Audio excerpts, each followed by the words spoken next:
Assalamualaikum warahmatullahi wabarakatuh. Yang terhormat Ibu Ulfa selaku dosen pengampu mata kuliah Analisa Laporan Keuangan. Di sini kami dari kelompok 3 akan mempresentasikan tentang analisis perspektif. Sebelum memulai materi, perkenalkan anggota kami. Yang pertama yaitu Nadia Dwi Safitri dengan akhiran NPM 10. Yang kedua yaitu Fiona Adelia Safitri dengan akhiran NPM 16. Yang ketiga yaitu Febrilia Yudhistira dengan akhiran NPM 20.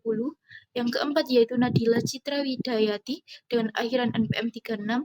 Yang kelima yaitu Tiffany Almadea dengan akhiran NPM 169. Yang keenam yaitu Nabila Dwi Komaria dengan akhiran NPM 331, dan saya sendiri Reza Vinda Amelia dengan akhiran NPM 346. Untuk materi yang pertama yaitu analisis perspektif.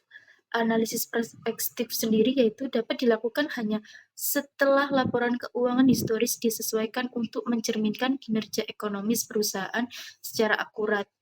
Analisis perspektif berguna untuk yang pertama yaitu menilai efek, yang kedua yaitu ketepatan rencana strategi perusahaan, yang ketiga yaitu menilai kemampuan perusahaan untuk memenuhi kewajiban. Selanjutnya yaitu proses proyeksi. Proses proyeksi sendiri yaitu proyeksi laporan keuangan. Proses proyeksi dimulai dari laporan laba rugi, diikuti neraca dan laporan arus kas. Adapun proyeksi laporan laba rugi, proses proyeksi dimulai dengan pertumbuhan penjualan yang diharapkan analisis lebih rinci melibatkan informasi eksternal seperti yang pertama, tingkat aktivitas ekonomi makro yang diharapkan, yang kedua, peta persaingan, yang ketiga, bauran toko baru dan toko lama. Di bawah ini contoh proyeksi laporan laba rugi. Selanjutnya, sales sebesar $52.204 dari 46.839 dikali 1,11455%. Lalu yang kedua, gross profit sebesar $17.157 dari 52.204 dikali 32,866%. Lalu cost of goods sold sebesar $35.047 dari 52.204 dikurangi $17.157. Lalu selling, general and administrasi sebesar $11.741 dari 52.204 dikali 22,49%. Lalu depresiasi and amortisasi sebesar $1.410 dari 22.272 yaitu beginning dikurangi period PPNI gross dikali 6,333%. Lalu interestnya sebesar $493 dari 9.538 yaitu beginning dikurangi period interest dikurangi bearing debt dikali 5,173%. Lalu income before tax sebesar 3.513 yaitu dari 17.157 dolar dikurangi 11.741 dolar dikurangi 1.410 dolar dikurangi 493 dolar. Lalu tax expense sebesar 1.328 dolar dari 3.513 dolar dikali 37,5 persen. Lalu extraordinary and discontinued item tidak ada. Lalu yang terakhir net income sebesar $2.185 dari 3.513 dikurangi $1.328. Lalu selanjutnya proyeksi neraca sebagai berikut. Yang pertama, neraca perusahaan tahun 2003 sampai 2005. Berikut beberapa rasio disajikan proyeksi laporan laba rugi perusahaan. Ramalan neraca tahun 2006 meliputi langkah-langkah berikut ini. Lalu yang kedua, buatlah proyeksi aktiva lancar selain kas dengan menggunakan proyeksi penjualan atau harga pokok penjualan dan rasio perputaran yang relevan. Lalu yang ketiga, buatlah proyeksi kenaikan aktiva tetap dengan estimasi pengeluaran modal yang didasarkan pada tren historis atau informasi dalam bagian MD&A di laporan tahunan. Lalu buatlah proyeksi kewajiban lancar selain utang. Selanjutnya, hitunglah bagian lancar utang jangka panjang atau bagian yang jatuh tempo dari catatan utang jangka panjang. Lalu selanjutnya, utang jangka pendek lainnya diasumsikan tidak berubah dari tahun-tahun sebelumnya. Lalu saldo awal utang jangka panjang diasumsikan sama dengan utang jangka panjang tahun lalu dikurangi bagian yang jatuh tempo dari butir 4 di atas. Lalu kewajiban jangka panjang lainnya sama dengan saldo tahun lalu kecuali tampak jelas tren yang lain. Selanjutnya, saham biasa awal diasumsikan sama dengan saldo tahun lalu.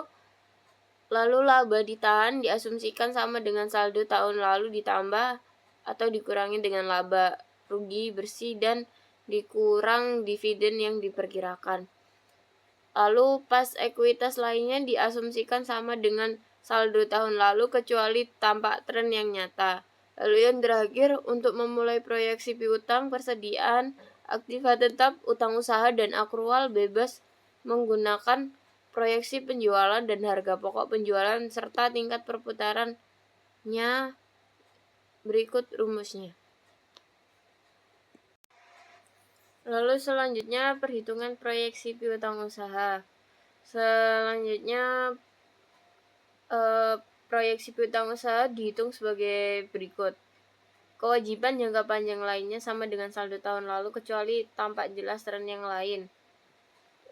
Yang kedua, saham biasa awal diasumsikan sama dengan saldo tahun lalu. Yang ketiga, laba ditahan diasumsikan sama dengan saldo tahun lalu ditambah dikurangi dengan laba rugi bersih dan dikurangi dividen yang diperkirakan. Lalu yang keempat, pos ekuitas lainnya diasumsikan sama dengan saldo tahun lalu kecuali tampak tren yang nyata. Lalu yang terakhir, untuk memulai proyeksi piutang, persediaan aktiva tetap, utang usaha, dan akrual beban menggunakan proyeksi penjualan dan harga pokok penjualan serta tingkat perputarannya, yaitu rumusnya accrual receivable turnover rate sama dengan sales dibagi account receivable balance. Lalu tingkat perputaran piutang usaha penjualan saldo piutang usaha selanjutnya. Proyeksi piutang usaha dihitung sebagai berikut. Proyeksi piutang usaha yaitu project account receivable sama dengan project sales dibagi account receivable turnover rate. Baik, untuk slide ini kita akan membahas terlebih dahulu mengenai neraca pada tabel sebelah kiri itu tentang proyeksi saldo lembaran. Nah, kita untuk memperkirakan neraca tahun 2006 terdapat beberapa langkah. Yang pertama, kita itu harus memproyeksikan aset lancar selain kasnya dengan menggunakan proyeksi penjualan atau harga pokok barang yang dijual dan juga rasio perputarannya itu seperti apa. Kemudian untuk yang kedua, kita harus memproyeksikan peningkatan estimasi belanja modal yang diperoleh dari tren historis atau informasi yang telah diperoleh. Lalu, yang ketiga, kita harus bisa memproyeksikan kewajiban lancar selain hutang dengan menggunakan proyeksi penjualan atau biaya barang dijual, kemudian bisa memperkirakan rasio perputarannya seperti apa. Kemudian yang keempat, kita harus mengetahui jatuh tempo utang jangka panjang saat ini dari catatan kaki utang jangka panjang. Lalu yang kelima, kita harus bisa mengasumsikan utang jangka pendek lainnya yang tidak berubah dari tahun sebelumnya, kecuali jika mereka telah menunjukkan tren yang nyata pada 2006. Nah, yang keenam, kita harus bisa mengasumsikan saldo utang jangka panjang awal sama dengan saldo utang jangka panjang pada periode sebelumnya, lalu dikurangi dengan jatuh tempo saat ini. Dan yang ketujuh adalah mengasumsikan kewajiban jangka panjang lainnya dengan saldo tahun sebelumnya, kecuali kewajiban itu telah menunjukkan tren yang nyata pada 2006. Lalu yang ke-8, kita harus bisa mengasumsikan estimasi awal saham biasa dengan saham saldo sebelumnya. Yang ke-9, terkait asumsi laba ditahan saldo tahun sebelumnya ditambah ataupun dikurangi laba bersih, ataupun juga rugi, dan dikurangi dengan dividen. Yang ke-10, mengasumsikan akun estimasi lainnya sama dengan saldo tahun sebelumnya kecuali akun tersebut telah menunjukkan tren yang nyata pada 2006. Dan untuk rumus terkait tingkat perputaran piutang itu bisa dilihat apabila kita mencari terlebih dahulu tingkat perputaran piutang usahanya itu berapa. Nah, rumusnya adalah piutang dibagi dengan saldo piutang usaha.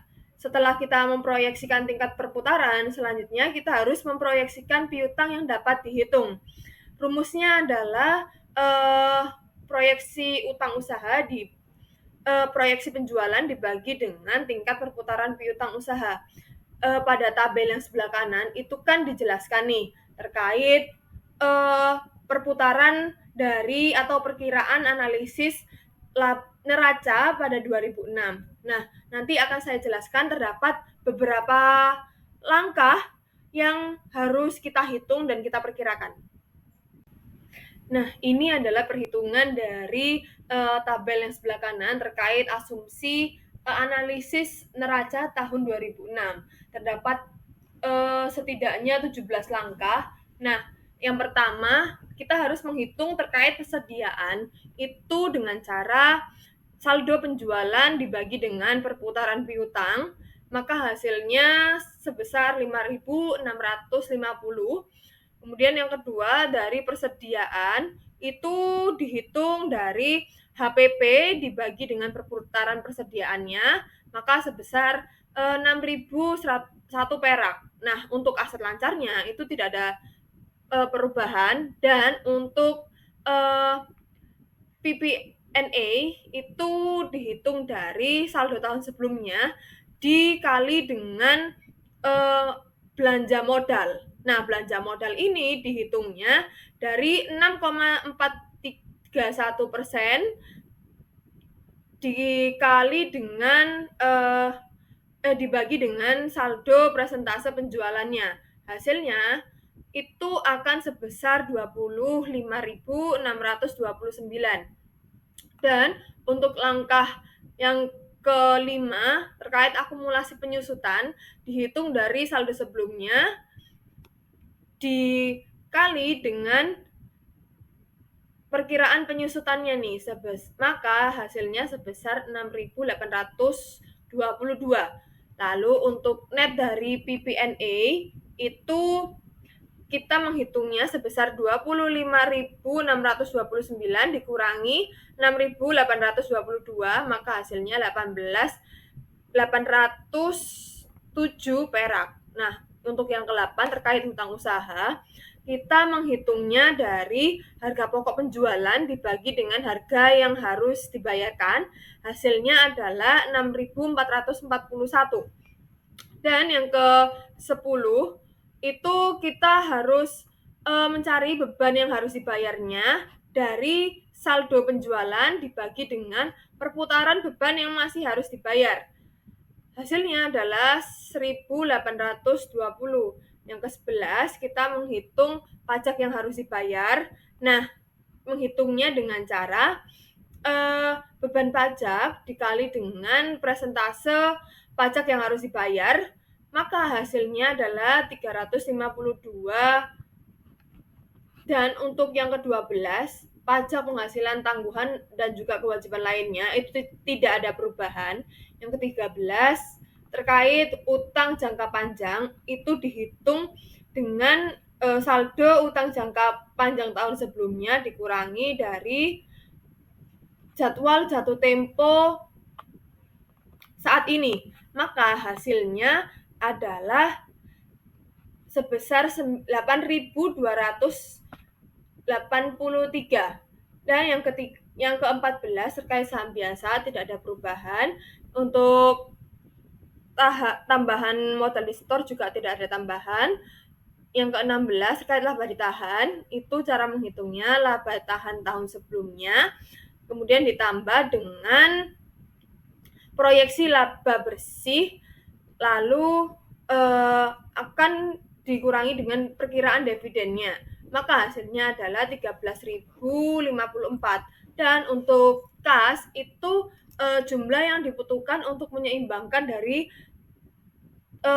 total kewajiban dan juga dikurangi dengan ekuitas, lalu dikurangi dari langkah pertama hingga ke-7. Baik, perkenalkan nama saya Nada Citra Bidayati dengan NPM akhir 036. Saya akan menjelaskan mengenai pola arus kas. Pola arus kas penting dipelajari sebelum menguji model untuk analisis dan proyeksi arus kas. Kas dan setara kas, atau selanjutnya disebut kas, merupakan aktiva yang paling liquid. Hampir seluruh keputusan manajemen untuk melakukan investasi aktiva atau membayar beban memerlukan kas. Arus kas masuk dan arus kas keluar. Selanjutnya itu pentingnya peramalan penjualan. Kendala peramalan laba tergantung pada kualitas peramalan penjualan. Peramalan penjualan meliputi analisis atas, pertama arah dan tren penjualan, kedua pangsa pasar, ketiga kondisi industri dan ekonomi, keempat kapasitas produksi dan keuangan, dan terakhir faktor kompetisi. Selanjutnya yaitu peramalan arus kas dengan analisis pro forma. Kewajaran dan kelayakan ramalan kas jangka pendek biasanya diuji dengan laporan keuangan pro forma atau pro forma financial statement. Laporan keuangan pro forma digunakan untuk menghitung rasio keuangan dan menyimpulkan hubungan lainnya dan dibandingkan dengan rata historis untuk menguji kelayakan. Perbandingan ini harus menyertakan penyesuaian untuk hal-hal yang diperkirakan mempengaruhi selama periode yang diramalkan. Selanjutnya, laporan pro forma tersebut harus diuji secara kritis dan diuji kelayakannya atas ramalan dan asumsi-asumsinya. Rasio dan hubungan yang disimpulkan dalam laporan keuangan pro forma harus dievaluasi dan dibandingkan dengan rasio historis untuk menentukan kewajaran dan kelayakannya. Selanjutnya, panduan jawaban pandangan analisis. Pilang saham, perbedaan antara ramalan arus kas dengan laba belum tentu perlu dikhawatirkan. Banyak perusahaan yang sedang tumbuh mengalami arus kas positif rendah atau tidak ada sama sekali dalam waktu dekat. Arus kas jangka pendek yang rendah ini tentu saja diharapkan menghasilkan arus kas di atas rata-rata pada masa depan. Pemberi pinjaman. Langkah awal dalam pemberian pinjaman adalah menerima atau menolak penjelasan manajemen atas laporan penjualan. Jika penjelasan manajemen tidak didukung dengan bukti yang objektif, pemberi pinjaman harus menolak permohonan pinjaman. Selanjutnya ada proyeksi laporan arus kas. Proyeksi laporan keuangan didasarkan pada hubungan yang diharapkan antara pos laporan laba rugi dengan pos neraca. Dalam contoh ini digunakan rasio yang terakhir karena operasi perusahaan cukup stabil dan diasumsikan tidak terdapat perubahan besar dalam strategi operasi. Namun, asumsi-asumsi tersebut dapat divariasikan untuk menganalisis dampaknya pada kebutuhan dana, pengambilan aktiva dan ekuitas, dan sebagainya. Sebagai contoh presentasi pengeluaran modal terhadap penjualan perusahaan naik bertahap dari 5,69% 3 tahun yang lalu menjadi 7,93% tahun lalu.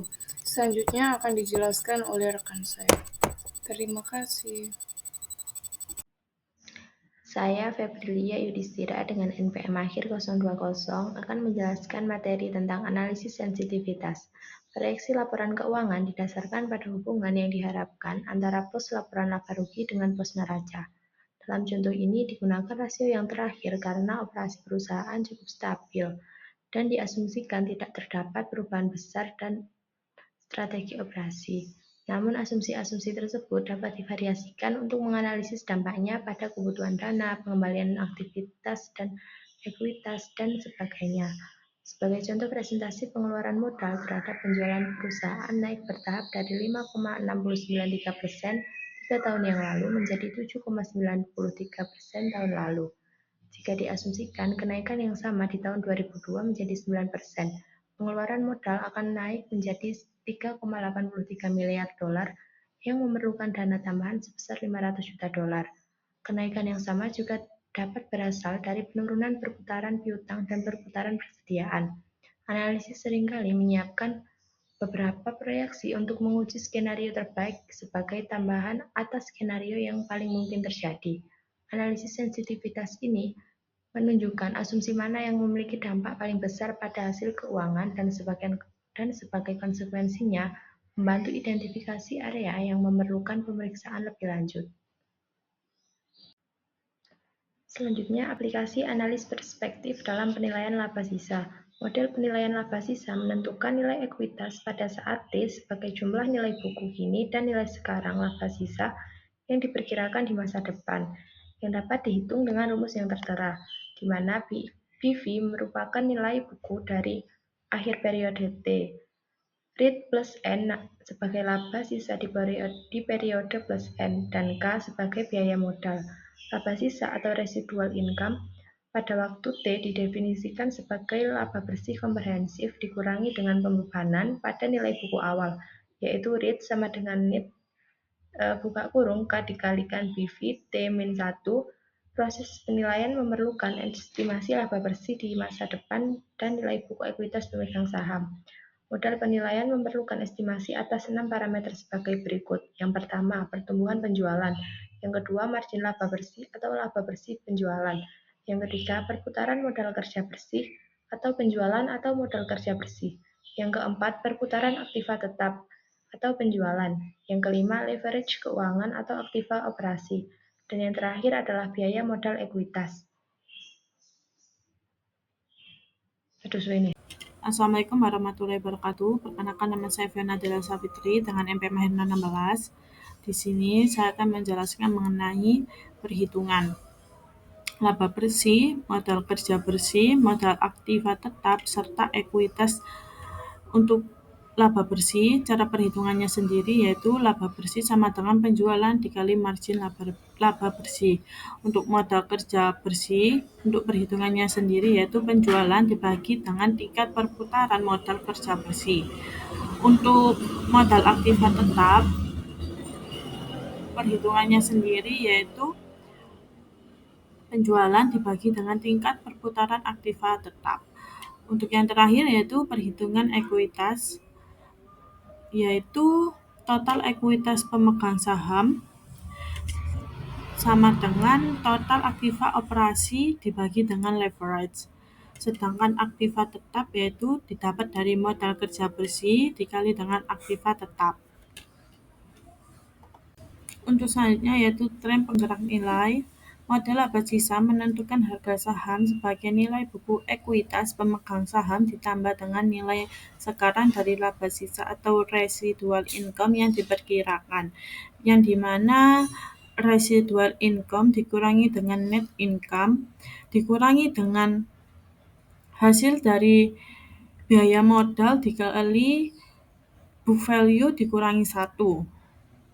Setelah itu, laba sisa juga dapat dinyatakan dalam bentuk rasio, yaitu residual income sama dengan ROE dikurangi dengan biaya modal, yang dimana hasilnya nanti dikali dengan book value dikurangi 1. Untuk selanjutnya akan dijelaskan rekan saya. Assalamualaikum warahmatullahi wabarakatuh. Perkenalkan, saya Dewi Savitri dengan NPM Mahir 010. Di sini saya akan menjelaskan terkait grafik reversion of ROE for quantiles of firms in the Computes database, di mana grafik ini menjelaskan terkait pembalikan ROE. Tampilan grafik sendiri menyajikan kinerja ROE untuk suatu perusahaan, di mana grafik tersebut menyajikan bahwa nilai median tiap portofolio. Hasil pengamatan yang telah terlihat adalah ROE sendiri cenderung untuk kembali ke keseimbangan jangka panjang. Hal ini mencerminkan tekanan kompetisi. Lebih lanjut, tingkat pembalikan bagi perusahaan yang paling tidak menguntungkan lebih besar daripada tingkat pembalikan perusahaan yang paling menguntungkan. Pembalikan tidak lengkap ini yaitu tetap terdapat perbedaan sekitar 12% antara perusahaan dengan ROE tertinggi dan perusahaan dengan ROE yang terendah, meskipun setelah 10 tahun. Pada slide selanjutnya ini, saya akan menjelaskan terkait pembalikan margin laba bersih atau net profit margin yang biasa kita sebut dengan NPM. Pada tampilan grafik ini menyajikan terkait pembalikan margin laba bersih untuk suatu perusahaan, di mana grafik ini dibuat dengan cara yang sama dengan pembuatan grafik ROE tadi. Tampak terlihat jelas bahwa tingkat pembalikan yang signifikan untuk perusahaan sendiri dengan margin laba bersih atau net profit margin yang biasa disebut NPM tertinggi dan terendah. Selain itu, tingkat pembalikan untuk perusahaan dengan laba terendah lebih besar daripada tingkat pembalikan perusahaan dengan laba yang paling tinggi atau yang paling untung. Misalnya yaitu pembalikan putaran total aktiva, yang dimana perputaran total aktiva atau total asset turnover TAT merupakan komponen kedua dalam ROA, yang dimana menampilkan atau disajikan tingkat pembalikan perputaran total aktiva yang dibuat dengan cara yang sama dengan grafik terdahulu. Walaupun tanpa adanya pembalikan, tingkatan itu lebih kecil dari tingkatan pembalikan ukuran profitabilitas. Selain itu, terdapat tingkat perputaran aktiva yang bervariasi antara perusahaan dengan perputaran tertinggi dan terendah. Hal ini tuh mencerminkan tingkat intensitas modal. Untuk selanjutnya akan dijelaskan rekan saya.